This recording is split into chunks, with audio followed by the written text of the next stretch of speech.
प्यारे बच्चों, हिंदी की कक्षा में आप सभी प्यारे बच्चों का स्वागत है। आज हम लक्ष्य हिंदी पाठमाला कक्षा 5वीं का पाठ 8 मछलियों की फसल पढ़ने वाले हैं। अपने इस पाठ को शुरू करने से पहले मैं आप सभी प्यारे बच्चों से निवेदन करती हूँ कि आप मेरे चैनल को ज़रूर सब्सक्राइब कीजिए, मेरे वीडियोस को लाइक और शेयर ज़रूर कीजिए, बेल आइकन को प्रेस कीजिए जिससे आपको मेरे वीडियोस के नोटिफिकेशन मिलते रहेंगे। आप सभी का बहुत बहुत धन्यवाद अपने प्रेम और सहयोग के लिए। आइए हम अपना पाठ शुरू करते हैं। पाठ 8 मछलियों की फसल। आजकल हौजा को बागबानी का नया नया शौक चढ़ा था। उसने अपने घर का सारा पिछवाड़ा खोदकर तरह तरह के फलों के पौधे लगाए थे। वह बड़े प्यार से उनकी देखभाल करने लगा। हौजा की बागवानी के प्रति नई अभिरुचि देखकर उसके कुछ दोस्तों ने उसकी मदद भी की। इससे हौजा का एक खूबसूरत बगीचा का मालिक बन गया। एक दिन बगदाद के सुल्तान का एक मुँह लगा वजीर इम्तियाज़ शिराजी नसीरुद्दीन से मिलने आया। उस समय नसीरुद्दीन बगीचे में घास की निराई करने में व्यस्त था।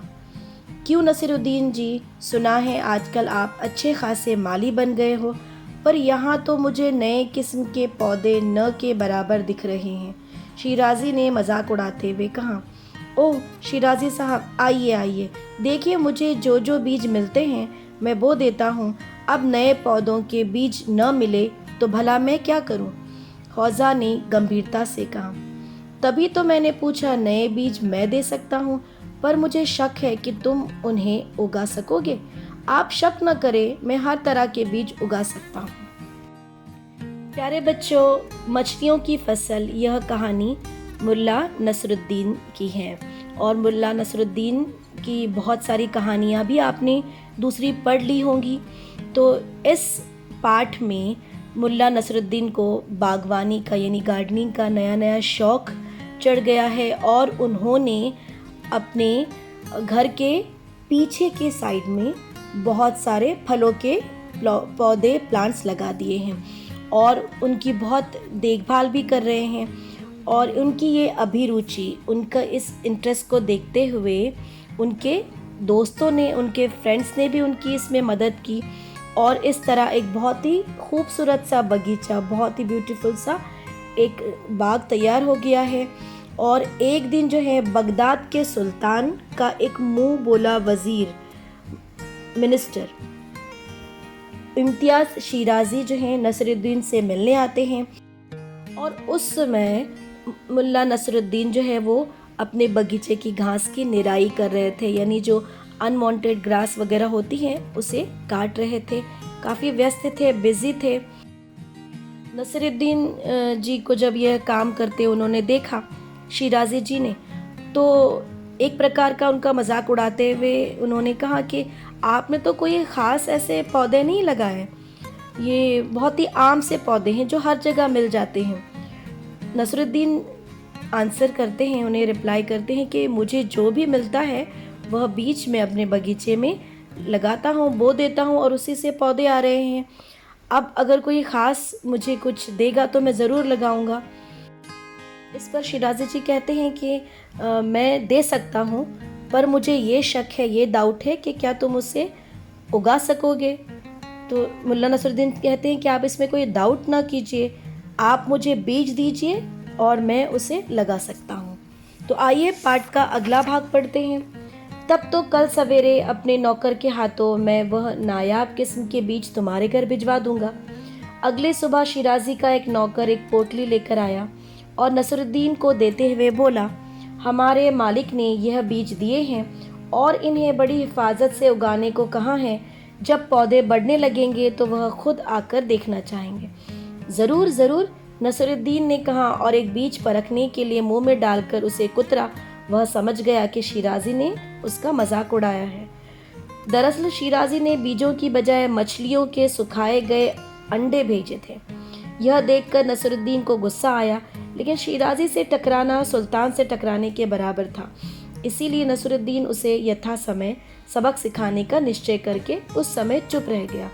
इस तरह 2-3 सप्ताह बीतने पर एक दोपहर नसरुद्दीन को शिराजी के बीच बाजार में दर्शन हुए। कहो भाई, तुम्हारे पौधे खूब फल फूल रहे हैं ना? शिराजी ने कुटिलतापूर्वक मुस्कुराते हुए कहा, आपकी दुआ से इस बार बगीचा ऐसा खिला है कि पौधों के पत्ते तो दिखाई ही नहीं देते। वाह, और हाँ, मैंने जो बीज भेजे थे उन्हें बो दिया था ना? शिराजी ने फिर शरारत की। हाँ हाँ, मैंने तो उसे उसी दिन बो दिया। शायद उनमें अभी अंकुर नहीं फूटे होंगे। मेरे दामाद ने भी कहा था कि उन्हें उगाना ऐरे गैरे के बस का काम नहीं है। तो बच्चों, पाठ के इस भाग में मुल्ला नसरुद्दीन को दूसरे ही दिन शिराजी का नौकर एक पोटली लेकर आता है और उसमें कुछ बीज होते हैं। नौकर ये नसरुद्दीन को देते हुए कहता है कि बड़ी हिफाजत से, बहुत केयरफुली इसे आप उगाइए, क्योंकि हमारे मालिक ने जो है बहुत खुशी से आपको दिए हैं, ये खुद दिए हैं। और मुल्ला नसरुद्दीन कहते हैं कि ज़रूर ज़रूर, मैं इसे ज़रूर बोऊंगा, ज़रूर उगाऊंगा।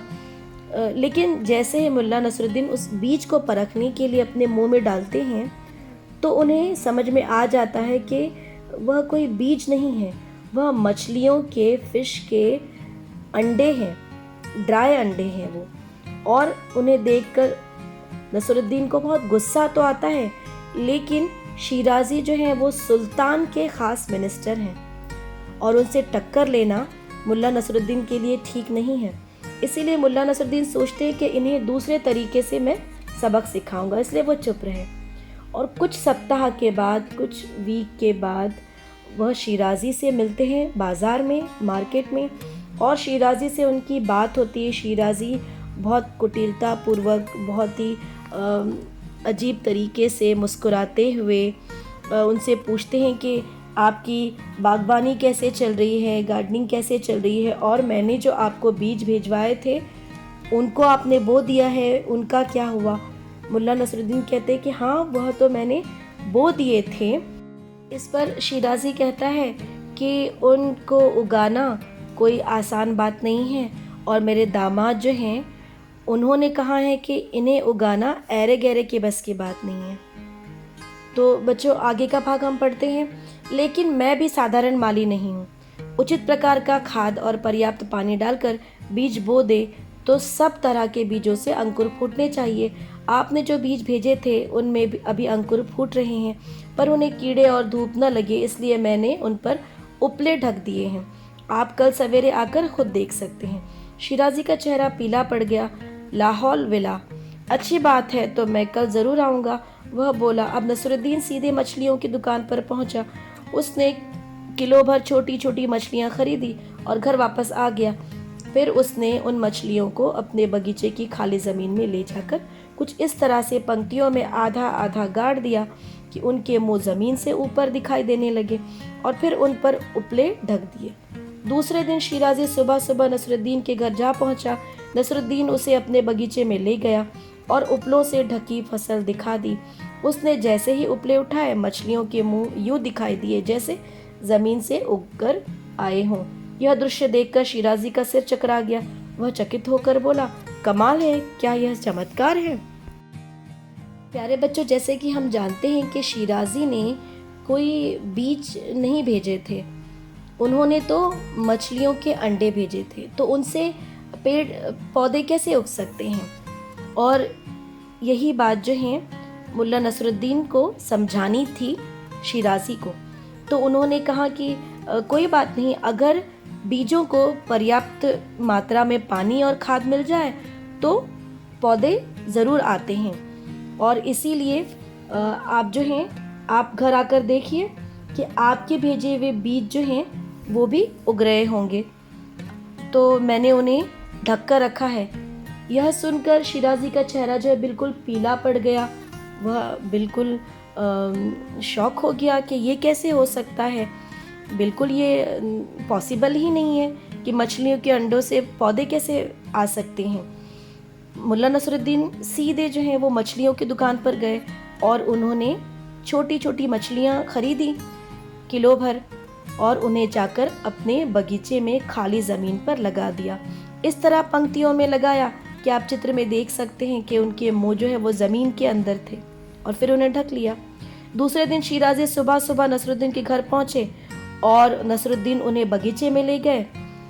उन्होंने जैसे ही उन्हें अपनी फसल दिखा दी, मुल्ला नसरुद्दीन ने मछलियों के मुंह यूं दिखाई दिए जैसे ज़मीन से उग रहे हों। और यह दृश्य देखकर शिराजी बड़े हैरान हो गए और उन्होंने कहा कि कमाल है, क्या यह चमत्कार है, ये कोई मैजिक है। आइए बच्चों, आगे का भाग पढ़ते हैं। कल बाजार में मुझे तुम पर विश्वास ही नहीं हुआ था, क्योंकि मैंने तो तुम्हें, खैर छोड़ो, अपनी आंखों से देखकर विश्वास करना ही पड़ेगा। इन बीजों को उगाना कोई कठिन काम नहीं। मेरे पास अगर 1 एकड़ ज़मीन होती तो मैं खुद यह फसल उसमें बो देता। नसरुद्दीन ने गंभीरता से कहा, अब यह काम मैं करूँगा। मन ही मन शिराजी ने सोचा। घर लौटकर अपने नौकरों को बुलाकर उसने कहा, इस साल हमारे खेतों में मछलियों के सूखे अंडे बिखेर दो। अगर यहाँ न मिले तो आसपास के शहरों से मंगवा लो। मैं खुद नहीं मानता, पर अब तो अपनी आंखों से यह प्रयोग देख लिया है। नौकरों ने उसके आदेश अनुसार मछलियों के अंडों के लिए ज़मीन आसमान एक कर दिए। कई दिन बाद शिराजी को असली बात का पता चला।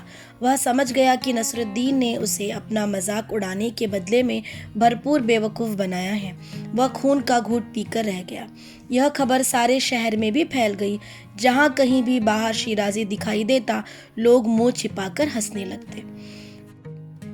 प्यारे बच्चों, पाठ के इस अंतिम भाग में शिराजी उन मछलियों की फसल देखकर हैरान हो गया और उसे यकीन हो गया कि मछलियों की फसल भी उग सकती है।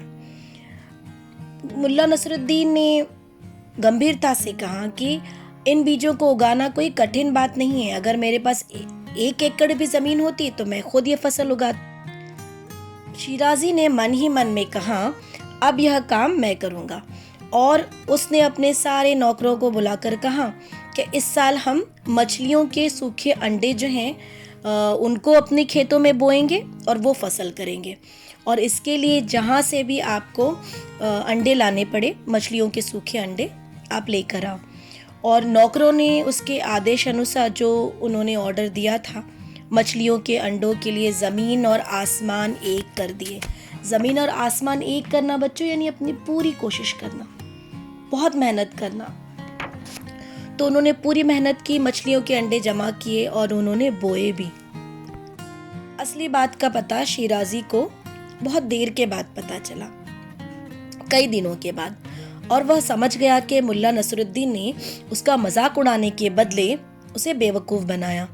वह खून के घूंट पीकर रह गया। उसे भी बहुत गुस्सा आया, लेकिन क्योंकि उसने भी मुल्ला नसरुद्दीन को मछलियों के अंडे भेजकर ये कहा था कि मैं बीज भेज रहा हूँ और ये तुम ज़रूर उगाना, तो उसी का बदला लेते हुए मुल्ला नसरुद्दीन ने भी यह मजाक उनके साथ में किया था। जब उन्हें पता चला तो उन्हें बहुत शर्मिंदगी हुई, क्योंकि पूरे शहर में यह बात फैल गई थी।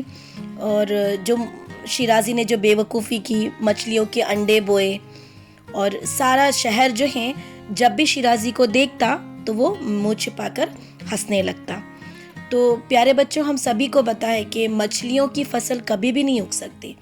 मुल्ला नसरुद्दीन का मजाक उड़ाया गया, इसीलिए उन्होंने भी शिराजी को बेवकूफ़ बनाने के लिए ये चाल चली।